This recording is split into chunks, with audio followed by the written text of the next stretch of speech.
Hello, everyone, and welcome back to another Solo Spooky Story. My name's Rob, and today I'll be your host. For those of you that don't know, the Solo Spooky Stories are stories told every other week by myself, where I'll just talk about something that I find particularly interesting, or we've had a listener submit something to us that they'd like us to talk about, and they're generally just shorter episodes where it's just a one-on-one between myself and yourself, the listener. And yeah, they're just pretty interesting to do. So, we generally cover everything that we would talk about on the main podcast feed, I suppose. Usually ghosts, UFOs, and cryptids, but there's been some other ones in there as well. So if you've any topics that you'd like to send in to us, please do. And you can let us know if you'd like myself and Suze to talk about it, or if you'd like just myself or just Suze to talk about it. That'd be grand as well. So yeah, with that said, let's get into it. So today we are talking about a poltergeist case, and it's a poltergeist case that I have seen described as being just as compelling as the Enfield Poltergeist, but half well as known, which is a pretty sad way of being known. I definitely wouldn't like to be known as half well as known as someone else or something else, so it's definitely a vibe. I don't know if I fully endorse that, but we'll go with it. So today we're talking about the Balornock Poltergeist case in Glasgow. And before we go any further, I will just say I have looked up multiple ways to pronounce Balornock, and Balornock seems to be the way that I've seen most people, particularly Glaswegians, pronounce it online. So we're going to stick with that. If you find other pronunciations, there's a lot of English people and Americans calling it Balornock. It didn't seem right. So Balornock is what I'm going with, and I promise I won't say it too many more times. So our case today, it takes place in Glasgow between late 1974 and 1975, and it stands as one of the UK's most intriguing, yet I would say quite underappreciated poltergeist episodes. It's fairly overshadowed in popular memory by the Enfield Poltergeist, but I would say that this case has just as much of a complex social tension or psychological stress or paranormal phenomena that's experienced in Enfield as well. I know we haven't done a full episode or a episode in general on the Enfield Poltergeist. It will be done eventually, but myself and Suze have talked about how we need to kind of just be a little bit more conscious of that episode with who was involved with it and how it was handled, and it's been done so many times that we're not sure there's much else we could really add to it apart from just doing an episode on it. So yeah, it's a tough one to do. I suppose we will eventually do one, but just not yet. But just to say, it's probably the most famous poltergeist case, at least in the UK, perhaps the world. It's very, very well known. And Balornock it's got just as much going for it, I suppose. It's just unfortunately not as well known. So this case it doesn't just draw in the afflicted families that were involved in this, but it also brings in police officers, members of the clergy, housing officials, parapsychologists, notably Professor Archie Roy, who was a leading parapsychologist. And yeah, it's a really interesting case that I'm hopefully going to get through today and do it justice, I suppose, to make sure that I'm giving you as much information as I can about it. The events, they're kind of marked by escalating disturbances, which is often the case in poltergeist cases. Like they generally start off small and escalate to oftentimes like quite just mad circumstances, I suppose is the best way to put it. So this goes from kind of, I suppose, noises through to objects being moved and potentially some coded messages.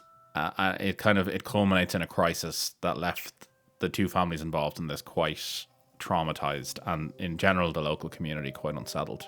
And I suppose it's important to acknowledge that Britain at this time had a lot of poltergeist cases going on, and the tabloids at the time were reporting on them quite frequently enough, I suppose. There's at least one poltergeist case every 5 to 10 years that gets talked about, and there was a real interest in them, so I suppose they were reported on more, both in the press and just by people in general talking about them, so that they were quite popular. And I suppose it's important for us to remember that as we go throughout this, is that there was a general interest by the media in these sort of stories at the time. I'm not suggesting that that's the source of why it happened, but it's just important to remember it, is that these things were talked about a lot by the press, and yeah, it's good to remember that. So I suppose setting the scene then, Balornock, it's a district in the north of Glasgow, and it's typical of the city's, I suppose, post-war council housing estates. The estates that were built there were intended to provide modern, affordable homes for working class families, and they were replacing the kind of the houses, the tenement houses, I suppose, that had been there before. And yeah, I suppose by the 1970s, a lot of these schemes were facing their own issues at the time then, with kind of unemployment, stigmatization of the areas, and I suppose tensions between residents and local authorities. A lot of people viewed, I suppose, council housing as a source of pride, and a lot of others view it as this kind of marginalized group in society, and there was a lot of tension, I suppose, and I'm not going to get into it any further than that, but there was a lot of tension in the city at the time. So the first, I suppose, disturbances occur on the 3rd of November 1974. So the initial events occurred on Guy Fawkes Night, where Derek Grieve, who was aged 14 at the time, and his younger brother Jeffrey, aged 11, they attended a local bonfire, which was a burning of the effigy of Guy Fawkes. For anyone who doesn't know about Guy Fawkes, please go off and Google, and then come back to the episode. In a moment of, I suppose, frustration over ongoing disputes with their downstairs neighbour, James Keenan was kind of the brunt of one of Derek's jokes when he reportedly joked, "I wish that Mr. Keenan was there instead of Guy, then our troubles would be over." So this, I suppose, offhand remark as just a joke by a teenager, it in a weird way is being viewed as some sort of symbolic starting point for the disturbances that happened afterwards. And it's a weird one to me because it's reported on a lot, and I don't know why, but for some reason it's reported on a lot. So I've included it here, but it's just, I don't know. It's a strange one. So that night, after the family returned home to the upper floor flat that they lived in the Northgate quadrant, the boys heard this tapping and scratching noise on their headboards. And soon the tapping and scratching changed to violent banging, and it actually shook the walls. The boys were really obviously quite frightened by this, and they said that the noises seemed to emanate from beneath the floorboards. So the Grieve parents, David and Elizabeth, they investigated and confirmed the sounds, that that there was something there. They went and looked, and they confirmed that there was a noise coming. They couldn't tell where it was coming from, but they agreed with the boys, and these noises persisted night after night. And I suppose the family tried to relocate family members within the flat. The boys kind of switched rooms. They went in somewhere else. The family just changed rooms. They tried to move around. They tried to sleep in different areas and things like that. And it didn't stop the noises. The noises actually followed them from room to room. So it persisted. So as the disturbances continued, then the Grieves dog began acting agitated. It would run from room to room and was just generally just unsettled in the apartment, which is difficult, when you have a dog. You don't like to see them being distressed like that. So I'm sure it was adding to an overall sense of stress that was in the house. And objects at this point then began to move inexplicably. Allegedly, a bedside table would shudder, and it could be physically seen. It could be seen basically physically moving, actually kind of shaking, as if someone was kind of placing a hand on it and moving it back and forth. So subtly moving, but it was visible. Allegedly, a lamp at some point fell on the floor. The paperweight also fell, which is quite a heavy object when you think about it. So there's definitely some sort of force there to move that. An alarm clock allegedly flew across the room, and a nice little detail that I saw there was that the time that was displayed on it, it jumped from 3 a.m. to 3:15 a.m. in an instant. Which anyone that knows about, I suppose, the witching hour, it's a fun little detail there. But clocks and watches throughout the home began to keep inaccurate times, and the family would report sudden, intense cold spots where it hadn't been before. So the Grieve family, basically, they suspected that the Keenan family below them had maybe been orchestrating the noises in retaliation for past disputes, and they called the police. So officers visited repeatedly, and they actually warned the Keenans to stop making noise. The Keenans, in turn, then accused the Grieves of fabricating the ordeal to secure some sort of transfer to better housing. And the police kind of found themselves in the middle of this situation then, where they ended up mediating this feud effectively between these two families. And actually, at one point, they actually ended up taking all three members of the Keenan family to the Springburn police station for questioning. But the problem was that when the Keenans were in custody, the noise continued unabated in the flat, the Greaves flat, and this further confused both families and the authorities. So the disturbances continued like this for a while before they eventually started to escalate beyond noises. So as I said, furniture was rattling, and certain things had been like falling and moving and things like this. But at this point then, framed photos were actually flung from walls. Rooms were described as being suddenly extremely cold by both family and visitors. So there's other people corroborating this. And a friend of the Grieves, who was initially skeptical, experienced the noises firsthand and reported actually feeling an electric shock when touching the boys' headboards. So she actually fled the house in terror and allegedly required sedation the next day. I don't know how true that actually is, but I did see it reported online. So the Grieves began to discern that there was some sort of pattern to the noises. And Elizabeth, who was musically trained, actually allegedly recognized the rhythm to the patterns as being Handel's Death March being tapped out on the walls. Wild connection to make, I'll just say, absolutely wild. But she allegedly noticed this and went with it. So the family then at this point started experimenting with reciting the alphabet, and Elizabeth and David basically developed this rudimentary code where they would interpret the tappings as responses to specific letters and words. And through this process, they claimed to receive messages from an entity. And they apparently got some references to a group of miners who died in a local pit disaster decades earlier. And they also got this command, allegedly, from the entity to strangle James Keenan, who was downstairs. So this entity is not messing about. And yeah, they obviously reported on that. So as word spread then, the case attracted the attention of local authorities, clergymen, and eventually parapsychologists. So police and housing officials and council workmen actually examined the building. They searched for any sort of structural or environmental explanations, and they also called in electricians and plumbers who replaced some wiring and examined the piping, but no natural cause for the disturbances was actually found. And ministers like clergymen and experts in the supernatural were summoned. And the consensus among them, shockingly, was that a poltergeist was at work. So there's a fantastic name here. Reverend Murdo Ewan MacDonald, who was a Church of Scotland minister and also a professor of practical theology at the University of Glasgow, was called in. And he described entering the Grieve home as like entering a refrigerator.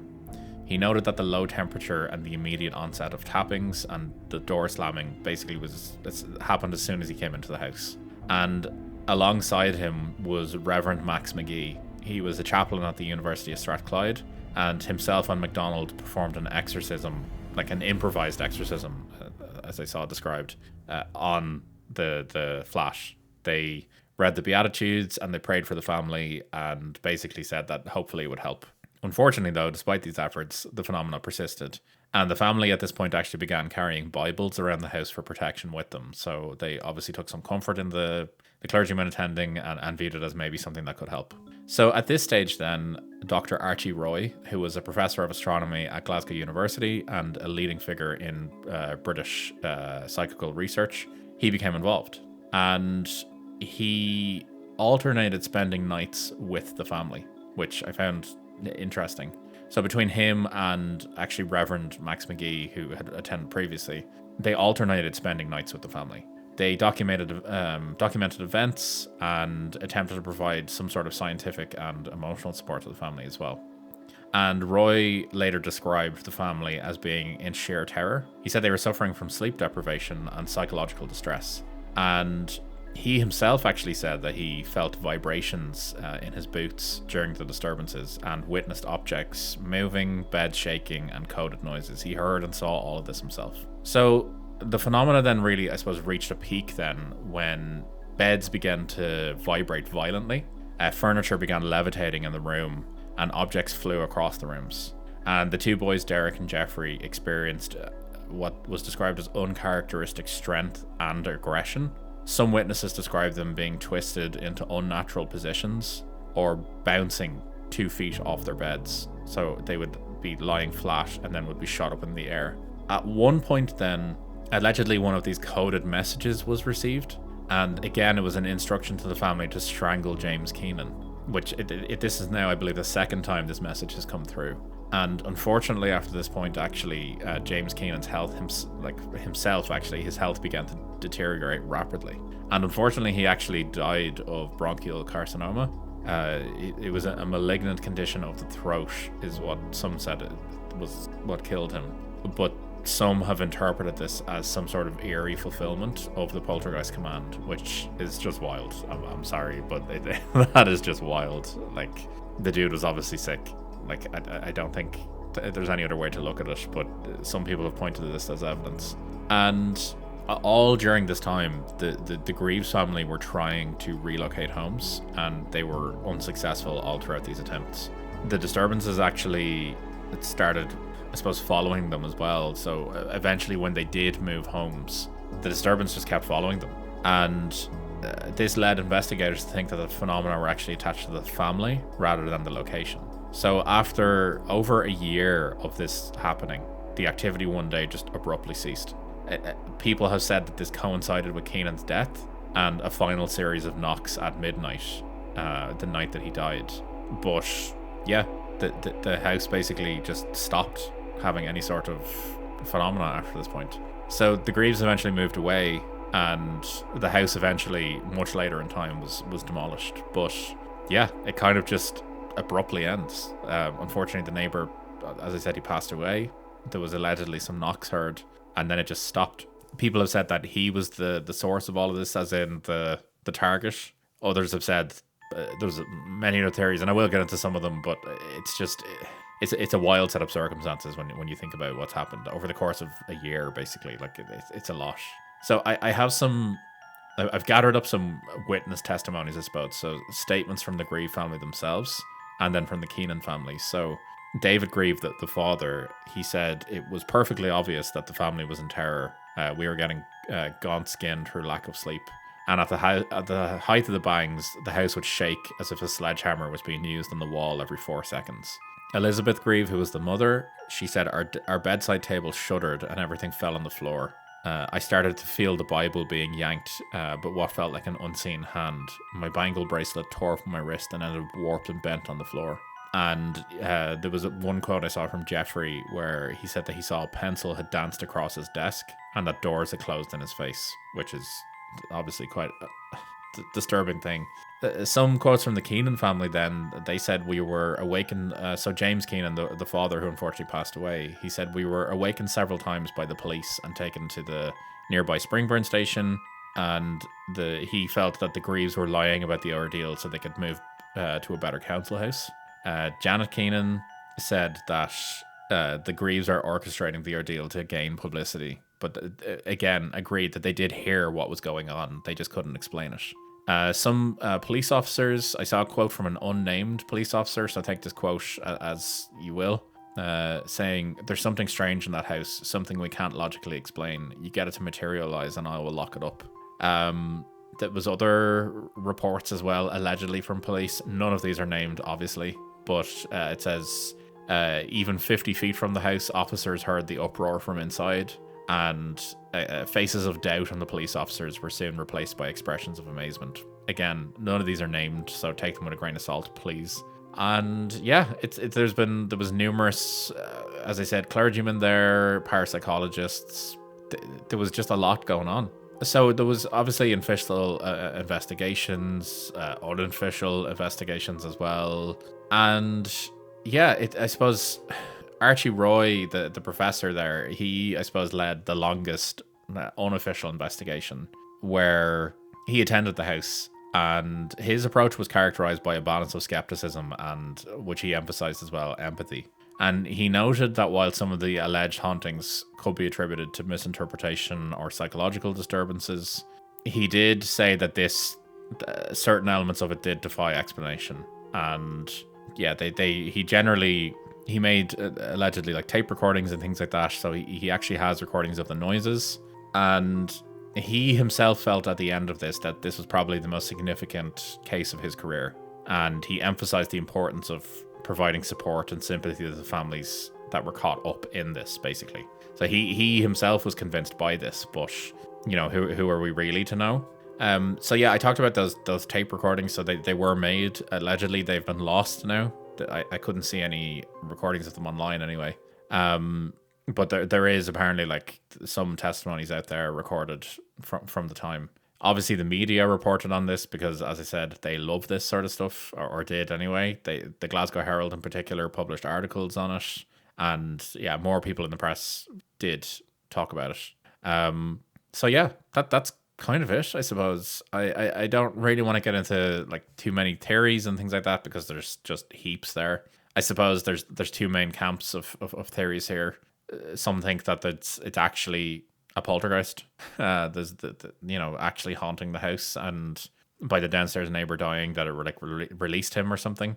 The other camp then says that this was some form of stress-induced psychosis, that either through psychological stress of things happening in the house that things began to escalate, but nothing was actually happening, or that it's all entirely a hoax and that it was an elaborate plan basically from the start to, as the Keenan said, for the family to move and get better housing somewhere. I guess we'll never know unless someone definitively comes out that was there and says one way or the other. But yeah, I found it pretty interesting. I would love to hear your thoughts on this one.